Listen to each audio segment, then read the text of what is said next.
नमस्कार दोस्तों, एक बार फिर से हमारे चैनल जोहार झारखंड टेक में आपका बहुत बहुत स्वागत है।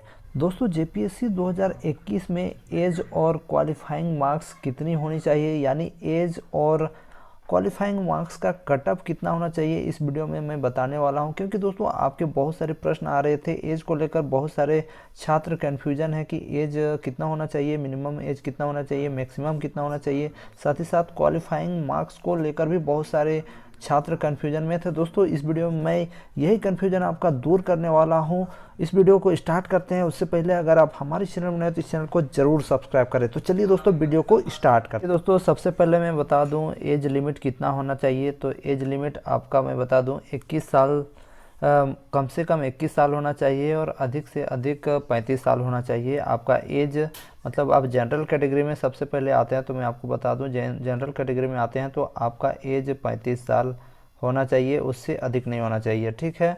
उसके बाद मैं बता दूं ओबीसी में आते हैं, ईबीसी 1 में यानी एक्सट्रीमली बैकवर्ड क्लास में आते हैं तो आपका 37 साल तक होना चाहिए, उससे ज़्यादा नहीं होना चाहिए, ठीक है। अगर आप फीमेल कैटेगरी में आते हैं, चाहे रिजर्व भी हो या ईबीसी 1, ओबीसी 2 में भी आते हैं, तो आपका 38 साल तक एज होना चाहिए, इससे ज़्यादा नहीं होना चाहिए। ST SC male and female candidate के लिए जो एज का जो कट ऑफ रखा गया है वो 40 साल रखा गया है। अधिकतम आप 40 साल तक हैं तो आप अप्लाई कर सकते हैं, ठीक है। ईडब्ल्यूएस यानी एक्सट्रीमली वीकर सेक्शन में जो लोग आते हैं उनका एज 35 साल होना चाहिए, उससे ज़्यादा नहीं होना चाहिए। आगे देखिए पीडब्ल्यूडी, ठीक है। पीडब्ल्यूडी में जो भी छात्र आते हैं, चाहे वो एसटी एससी ओबीसी जनरल कोई भी कैटेगरी के हैं, तो उनको 10 साल का छूट मिलेगा अधिकतम आयु में। मान लीजिए आप पीडब्ल्यूडी में आते हैं और अगर आप जनरल कैटेगरी में आते हैं तो आपका एज जो है मैक्सिमम एज जो है आपका 35 है, तो इस पर 10 जुड़ जाएगा, यानी आप 45 साल तक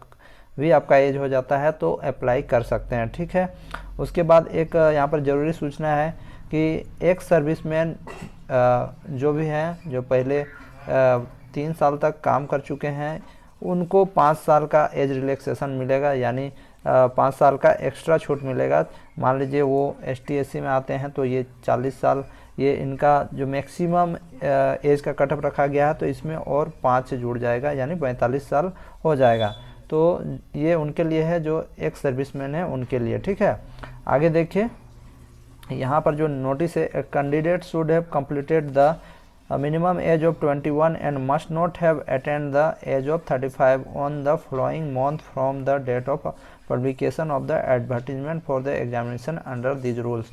यानी दोस्तों जिस दिन ये नोटिस आएगा, एग्ज़ाम का जो नोटिस आएगा, ये पब्लिश्ड होगा एडवर्टीजमेंट, उस दिन आपका 21 साल हो जाना चाहिए, ठीक है। 21 साल हो जाना चाहिए और 21 साल हो जाना चाहिए, साथ ही साथ आपका जो अधिक से अधिक 35 साल आपका एज होना चाहिए, वो जनरल कैटेगरी के लिए है। बाकी बात जो छूट मिले हैं वो तो मैंने बता दिया है दूसरे कास्टों का।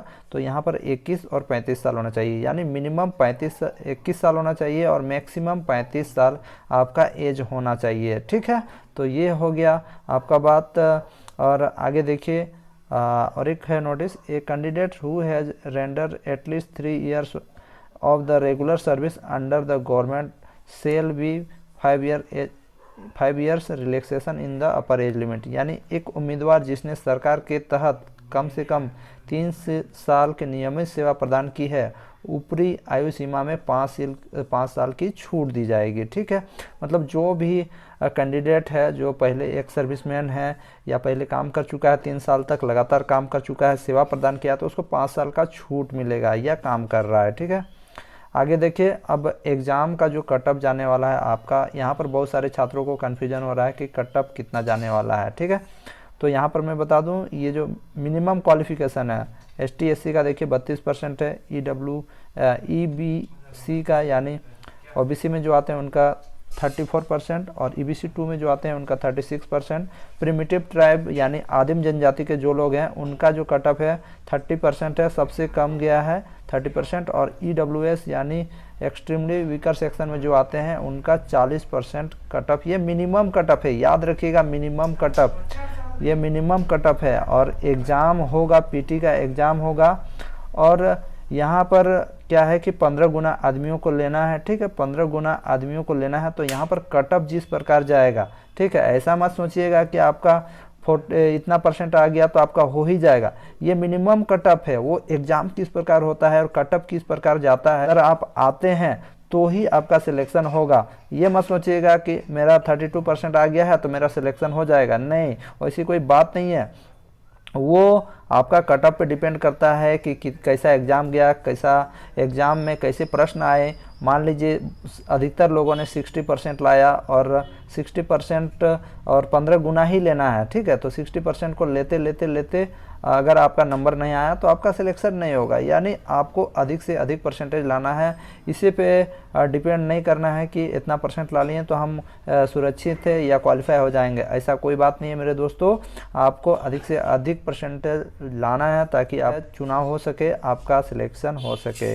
यानी ये मिनिमम कटअप है और ये कटअप कितना जाएगा उस पर डिपेंड करता है कि आपका सिलेक्शन होता है या नहीं, लेकिन इतना आपको लाना ज़रूरी है, ठीक है। और इस बार एक नया नियम चेंज हुआ है कि आप पीटी में जो 2 पेपर होगा तो दोनों पेपरों में से आपको दोनों को मिलाकर 40% लाना है। क्वालिफ़िकेशन मार्क है आपका, क्वालिफ़िकेशन 40% में आप क्वालिफाई हो जाओगे, मतलब कि इससे कम नहीं लाना है, इससे कम लाइएगा तो आपका सिलेक्शन नहीं होने वाला है, ठीक है।